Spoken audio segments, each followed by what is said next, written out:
Debido precisamente a ser menudo y de aspecto agradable, y quizá también a aquel aplomo que yo había admirado en él, las hermanas anduvieron tras Andy desde el mismo día de su llegada.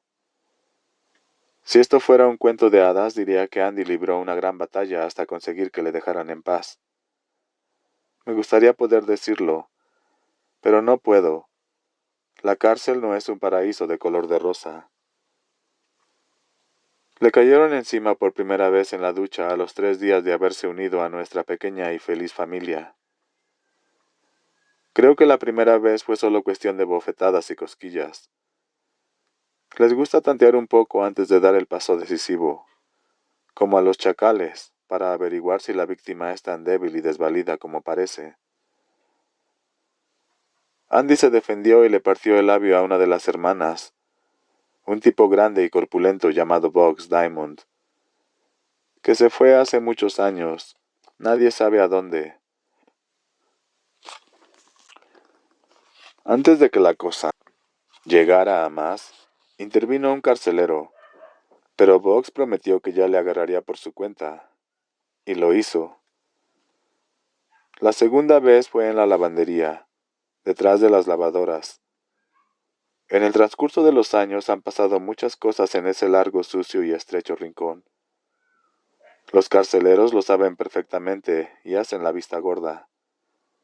Está siempre oscuro y lleno de bolsas de productos para lavar y blanquear, tambores de catalizador X-Lite, tan inofensivo como la sal si tienes las manos secas, y tan dañino como ácido de batería si las tienes húmedas. A los carceleros no les gusta meterse allí.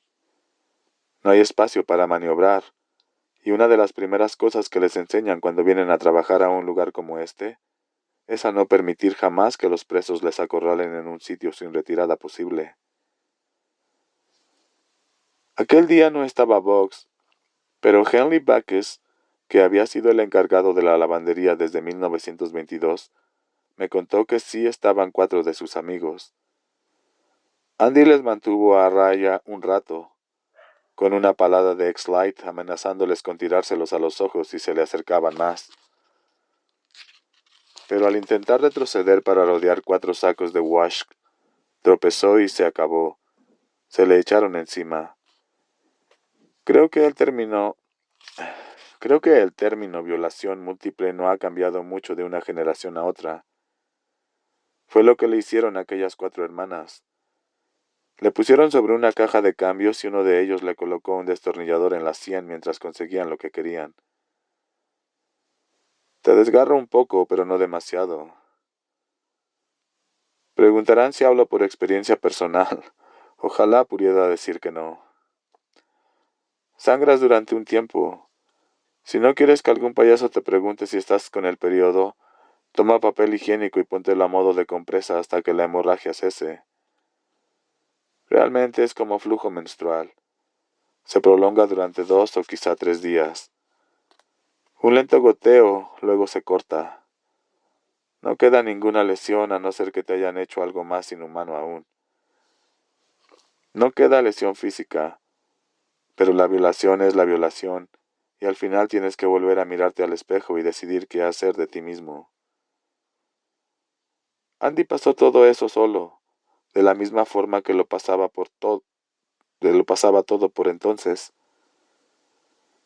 Debió de llegar a la conclusión de que ya les había sucedido antes a otros, o sea que solo hay 2 modos de tratar con las hermanas: hacerles frente y que te atrapen, o dejar que te atrape sin más.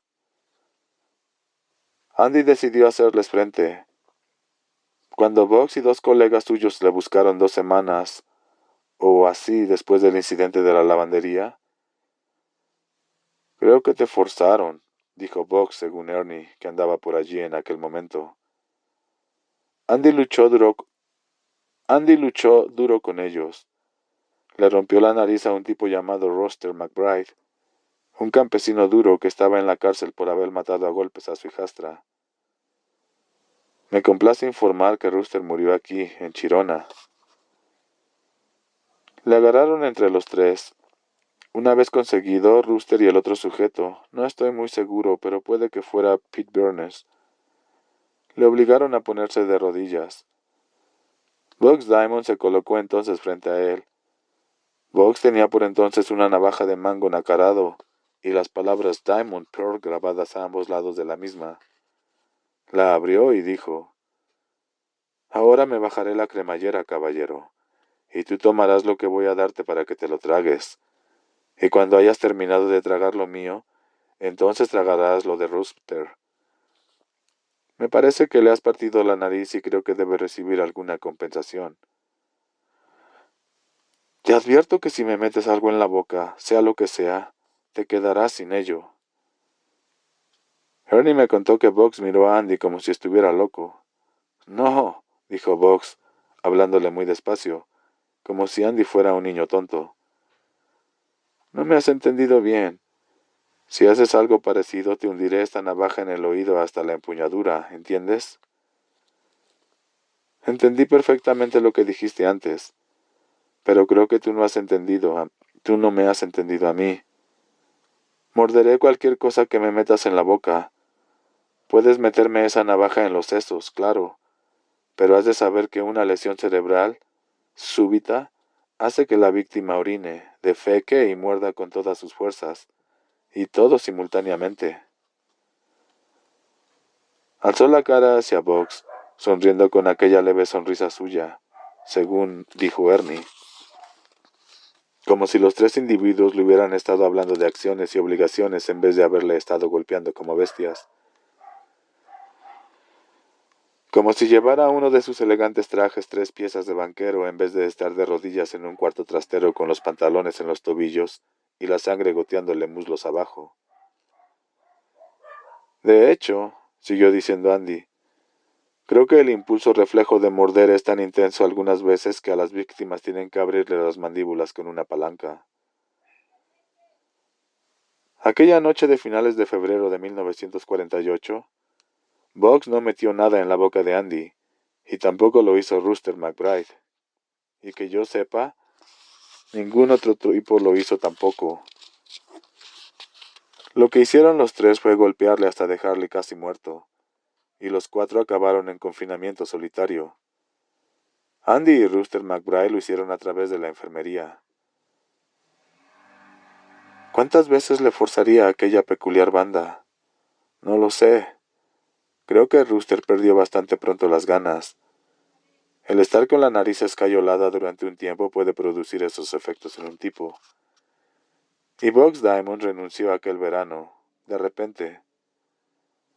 Eso fue bastante extraño. Una mañana de principios de junio, Bugs no se presentó al desayuno.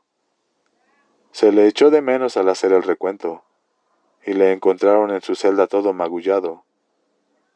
Había recibido una gran paliza. Se negó a decir quién había sido y cómo habían entrado en la celda. Pero sé muy bien por mi negocio que mediante soborno puede conseguirse que de un carcelero prácticamente cualquier cosa, menos que le dé un arma a un preso. Sus salarios no eran gran cosa entonces, ni creo que lo sean ahora. Y en aquellos tiempos no había sistemas electrónicos de cierre ni circuito cerrado de televisión, ni interruptores maestros generales para toda la prisión.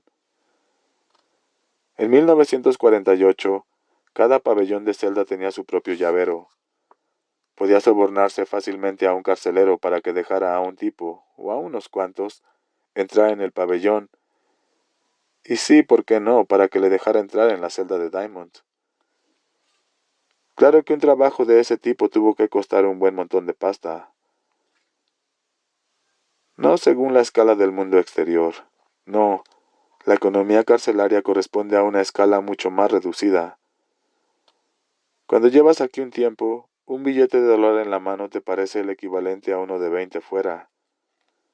Mi opinión es que si lo que Vox fue un encargo, debió de costarle a alguien una cantidad considerable. Digamos que unos 15 pavos para el carcelero y $2 o $3 para cada uno de los que hicieron el trabajo. No digo que fuera Andy Dufresne, pero sé que cuando vino a la cárcel pasó $500, y que en el mundo exterior era banquero, y por lo tanto un individuo que entiende mejor que la mayoría las formas de utilizar el dinero. Y también sé lo siguiente. Después de la paliza, 3 costillas rotas, un ojo sangrando, la espalda torcida y la cadera dislocada, Box Diamond dejó en paz a Andy. De hecho, después de aquello dejó bastante en paz a todo el mundo. A partir de entonces sería ya como un ventarrón de verano. Mucho ruido y pocas nueces. Podríamos decir, de hecho, que se convirtió en una hermana débil. Aquel fue el final de Box Diamond, un hambre que podría haber acabado matando a Andy si Andy no hubiera dado los pasos necesarios para evitarlo. Sí fue él quien los dio, pero no fue el final de los problemas de Andy con las hermanas. Hubo un pequeño descanso y luego la cosa empezó de nuevo, aunque no tan salvaje ni con tanta frecuencia. A los chacales les gustan las presas fáciles, y había presas más fáciles que Andy Dufresne por allí. Lo que sí recuerdo es que Andy siempre les hizo frente.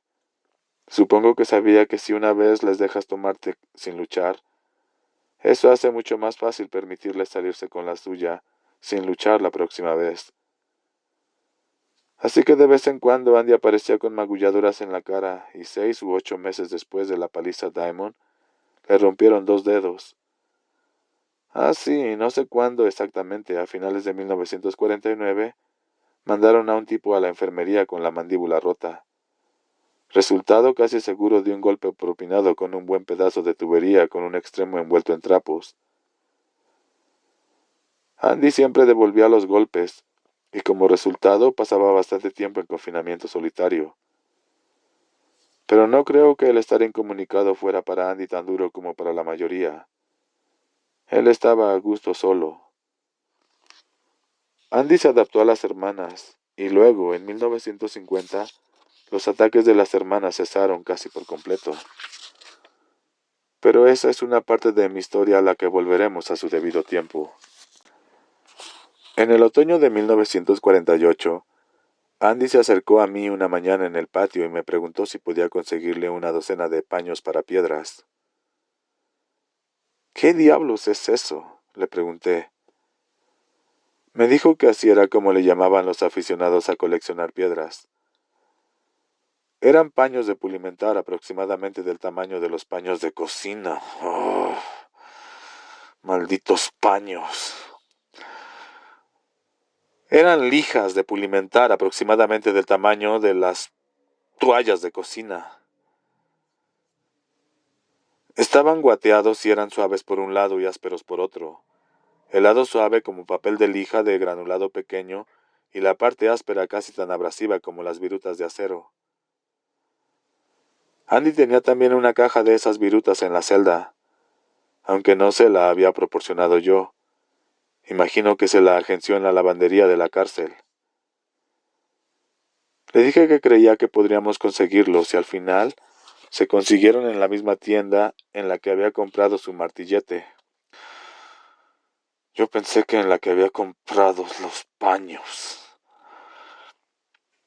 En esta ocasión cargué a Andy, el 10% habitual y ni un centavo más. Nada mortífero veía en una docena de piezas cuadradas de tela acolchada, ni peligro de ningún tipo. Paños para piedra en realidad. Esos paños me tienen loco, man. Unos 5 meses después, Andy me pidió si podía conseguirle a Rita Hayworth. La conversación tuvo lugar en el auditorio durante la proyección de una película. Ahora en la cárcel hay cine 1 o 2 veces por semana, pero en aquellos tiempos era un acontecimiento mensual. Las películas que nos pasaban solían tener un mensaje moral, y la de aquel día, Día sin huella, no era ninguna excepción. El mensaje en este caso era que es peligroso beber, mensaje del que podíamos extraer cierto consuelo. Andy se las arregló para ponerse a mi lado, y hacia la mitad de la película se inclinó para acercarse aún más, y me preguntó si podía conseguirle a Rita Hayworth. Te diré la verdad, en cierto modo me divirtió. Él era normalmente frío, sereno, tranquilo, Pero aquella noche estaba hecho un manojo de nervios, casi turbado como si me estuviera pidiendo un cargamento de condones o uno de esos artilugios forrados de piel que, según anuncian en las revistas, intensifican tu placer solitario. Parecía tensísimo, como si estuviera a punto de fundírsele los fusibles.